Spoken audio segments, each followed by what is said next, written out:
안녕하십니까. 2019년 2월 25일입니다. 월요일이고요. 한 주간이 시작하는 날이면서 2월달 마지막 주일입니다. 벌써 2월달도 이제 마지막 주를 맞이하게 되어서 그야말로 쏜살같이 세월이 간다고 하는 말을 실감할 수 있습니다. 이번 한 주간 동안도 건강하게 지내시고요. 이제 여기저기에서 봄 소식이 들려옵니다. 제가 있는 곳은 서산 주변이 다 농사 짓는 밭들이 많이 있는데, 교회 주변에 또 제가 살고 있는 집 주변에 밖에 나가면 이제 농사철이 시작되어서 그런지 거름을 밭에다가 뿌려서 이 퇴비 냄새가 점점 진동을 하고 있습니다.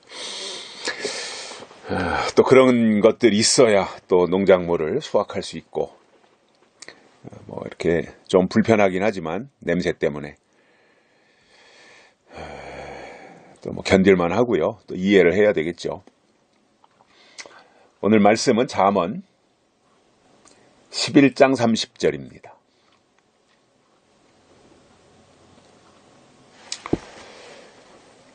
11장 30절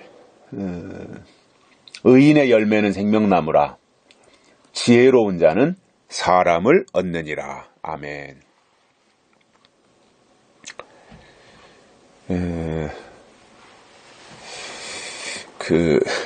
열매에 대한 이야기들을 성경에서는 많이 해주고 있습니다. 예수님도 열매에 대한 말씀을 하셨죠.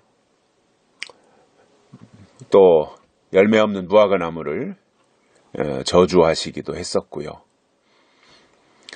바울도 열매를 통해서 나무를 알 수 있다라고 하는 말씀을 하신 것을 볼 수 있고, 돌감람나무나 참감람나무에 대한 이야기가 성경에 나오기도 하고요.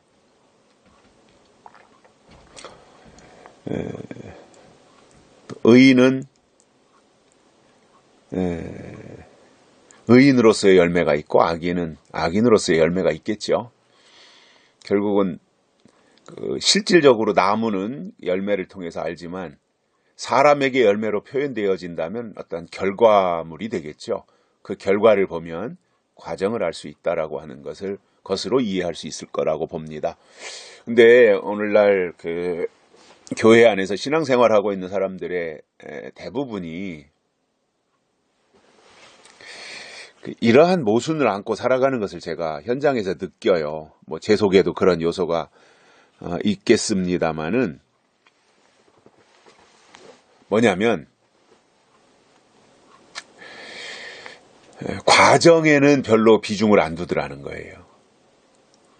과정, 정말 중요한 것은 과정인데, 사람들이 신앙생활 하면서 교회 안에 머물면서 과정에는 비중을 안 둬요. 그리고 내가 원하는 결과만 주어지기를 원하는 거예요. 이게 얼마나 모순입니까? 그 결과라고 하는 것은 정상적이라면 과정을 통해서 그러한 과정이 있었기 때문에 그런 결과가 나오는 거잖아요. 근데 놀랍게도 기독교인의 탈을 쓰고 교회에서 신앙생활을 한다고 하는 사람들, 그것도 이제 처음 신앙생활을 시작하는 생고구마가 아니라 교회 안에서 숙성될 대로 숙성됐다고 하는 익은 고구마들까지도 그런 식으로 표현을 하고 결과지향적으로만 생각하는 이 터무니없는 신앙인들을 볼 때 어떻게 보면 좌절감을 느낄 때도 있어요. 사실 정말 중요한 것은 과정이잖아요. 그래서 이게 우리가 성경에서도 파악할 수 있는 게 뭐냐면, 구약의 율법은 결과를 중시했어요. 그죠? 결과. 근데 신약에 와서 예수님은 동기를 중요시 하시잖아요. 마음에 품기만 해도 그것을 예수님은 문제시 하셨잖아요. 그러니까 구약에서는 결과를 중요시했고 신약에서는 동기를 중요시했다면 구약보다 신약이 훨씬 더 강화된 거잖아요. 기준이 강화된 거거든요. 그러면 신약이 시작된 지도 2000년이 지났다면 저는 물론 우리가 하나님 앞에 자복하고 회개하고 나아갈 때 은혜로 받아주시고 은혜로 용서해 주시는 것은 물론 맞고 그게 이제 우리에게 주시는 하나님의 복이기도 하죠. 은혜라고 하는 것 때문에. 그런데 모든 것을 은혜로만 접근하다 보면 은혜의 문제가 뭐예요? 문제라기보다는 은혜가 할 수 없는 부분들이 뭐냐면 은혜는 은혜이기 때문에 심판을 못 하거든요. 심판은 공의가 하는 거잖아요. 진리가 심판하는 거다 말이에요. 그러니까 은혜로 모든 것을 다 할 수 있다고 생각하면 그것도 어리석은 거예요. 그러면 자, 신약이 동기를 중요시했다고 하는데 그러면 예수님이 다시 오실 때가 되어지면 신앙이 은혜 율법에서 구약에서 신약으로 오면서 강화되었듯이 신약에서 이제 예수님이 재림하실 때로 되면 신앙은 더 강화되는 거예요. 그런데 은혜라고 하는 것으로 모든 것을 다 쉽게 가려고 하는 마치 천주교 신자들이 신부 앞에 가서 고해성사만 하면 되고 밖에 나가서 임의로 살다가 신부 앞에 가서 고해성사 한번 하는 것으로 모든 것이 다 사함받고 그래서 전혀 어떤 개선되거나 그 삶 자체가 변화되지 아니하고 맨날 고해성사로 모든 것을 해결하려고 한다면 그 자체가 얼마나 모순이고 문제 덩어리가 되겠습니까? 그래서 우리 기독교의 신앙은 천주교처럼 천주교는 신부들에게 죄 사하는 권세가 있으니까 그렇게 한다고 하지만 우리는 하나님 앞에 나가서 용서를 구하고 그리고 죄 사함을 받은 이후에 삶의 변화가 중요한 거잖아요. 그래서 예수님이 죄를 용서해 주시면서도 하시는 말씀이 뭐예요? 다시는 나가서 죄를 짓지 말라. 그러면서 용서해 주셨거든요.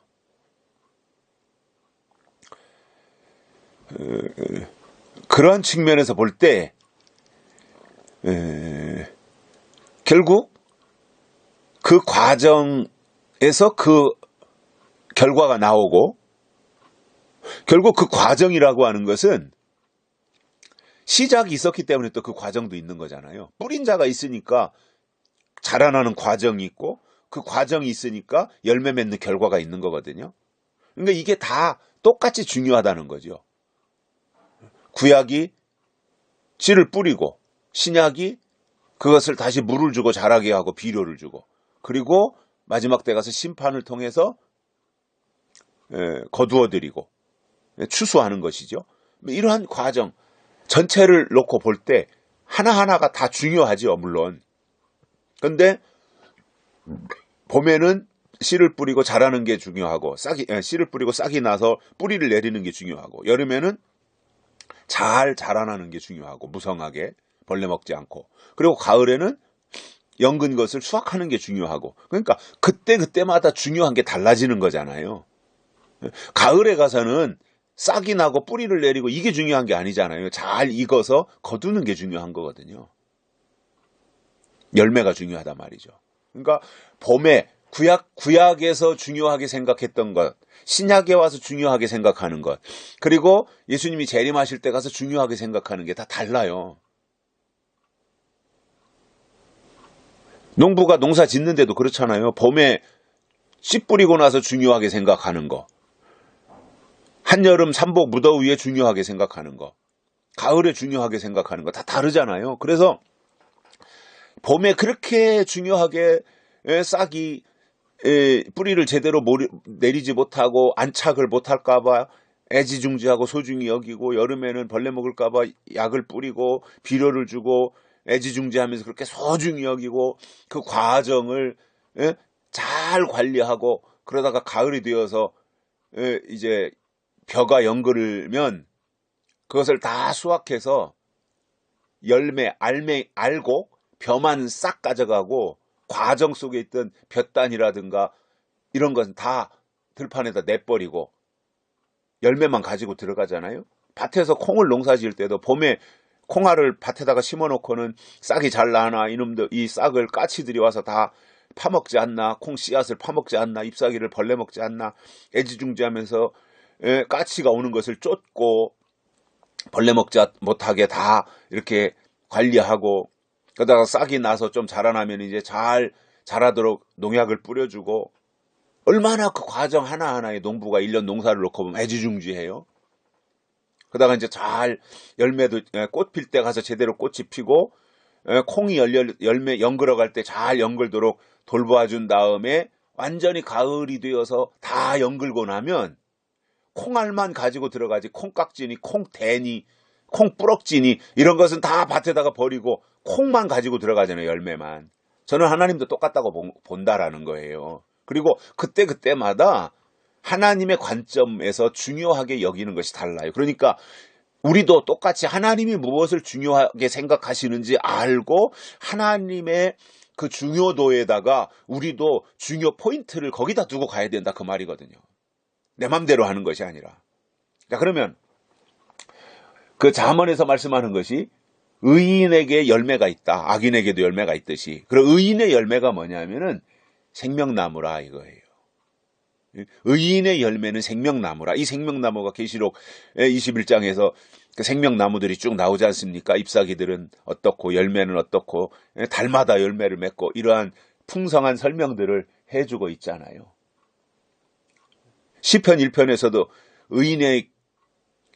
악인의 길은 망하지만 의인의 길은 형통한다라 그랬거든요. 그러니까 이 두 대치, 창세기가 시작하면서부터 가인과 아벨로 시작되어지는 의인과 악인들의 어떤 그 대치, 그리고 그 속에 하나님이 어떻게 구속사적으로 역사하시는가, 이러한 것들을 우리가 보면서 발견을 할 수 있는 내용들이거든요. 그래서 우리에게 생명나무가 있어야 의인이에요. 오늘 잠언 기자가 말하는 내용을 보면 생명나무가 있어야 의인이에요. 그런데 이 생명나무는 계시록에 가보니까 나타나는데, 결국 이 생명나무는 마지막 때 계시록이 이루어질 때 가서 나타나고, 그리고 그 열매를 얻을 수 있는 거잖아요. 물론 에덴 동산, 창세기에 보면 에덴 동산에서 또 생명나무, 생명과가 있었잖아요. 그런데 선악과를 따먹은 인간이, 죄를 짓고 선악과를 먹은 인간이 죄인의 몸으로 생명나무 열매를 따먹고 영생할까봐 죄인의 몸으로 생명나무에 나가지 못하도록 화염검으로 그것을 가로막으시더라 말이에요. 이게 또한 은혜거든요. 죄의 몸으로 가서 생명나무 열매 먹고 죄의 몸으로 영생하면 어떡할 겁니까? 그러니까 하나님이 그것을 차단하신 거죠. 이게 은혜라는 거죠. 그리고 그 생명나무가 언제 열리는 거예요? 계시록 21장, 22장에 가서 보니까 그때 생명나무로 나아가는 길이 열리더라. 그리고 그때 가서 생명나무의 열매를 먹고 영생의 세계로 들어가게 되더라라는 거예요. 이게 누구예요? 그 생명나무. 의인이다라는 겁니다. 그래서 생명나무 앞에 누가 가는 거예요? 의인이 가는 거예요. 그럼 어떻게 우리가 의인이 될 수 있어요? 믿음으로 되는 거예요. 내 노력으로 되는 게 아니라, 내 열심으로 되는 게 아니라 믿음으로 되는 거예요. 근데 그 믿음이 뭐예요? 약속이라는 거예요. 약속. 하나님의 약속. 약속을 믿는 거잖아요. 우리가 허공에다 대고 미신처럼, 무속신앙처럼 그렇게 믿는 게 아니잖아요. 우리는 정확하게 하나님이 계신데, 하나님은 영이시지만 하나님이 주신 말씀이 있잖아요. 말씀을 믿는 거고, 말씀 속에서 우리가 이루어진 말씀도 있지만 이루어질 말씀이 있으니, 우리는 이루어진 말씀을 토대로 해서 이루어질 말씀을 바라보고 나가는, 이것을 우리가 약속의 신앙이다. 그리고 이루어질 말씀을 예언의 말씀이다. 우리가 이렇게 구분을 해서 믿는 것이다, 그 말이에요. 그래서 의인에게 열매가 있는데 그 열매가 바로 생명나무다. 그 생명나무 열매가 계시록 끝에 가서 나타난다라는 겁니다. 그리고 성경이 말씀하는 지혜가 뭐냐면, 지혜는 사람을 얻는 게 지혜라는 거예요. 지혜는 사람을 얻는 거예요. 사람을 얻어야 돼요. 정말 지혜, 하나님의 지혜는 사람을 얻는 거예요. 그래서 우리가 사람을 얻을 수 있어야 돼요. 이게 지혜입니다. 지혜. 그래서 이러한 지혜가 우리에게 필요하고요. 그래서 하나님께로 향해서 나아가는 그 모습들이 우리 안에 갖춰져 있어야 우리가 하나님의 은혜 가운데로 나아갈 수 있게 된다. 또 하나님의 사람으로 변화될 수 있다. 이러한 내용들을 우리가 보면서 우리의 삶이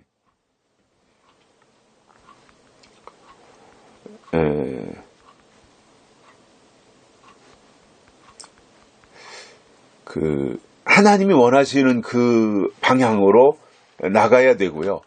하나님이 기뻐하시는 그 삶으로 만들어져야 된다는 거죠.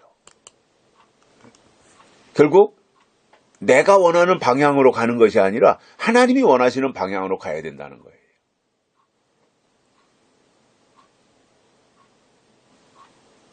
그래야 우리가 의로운 믿음을 유지해 갈 수 있는 것이지, 다른 길로 가면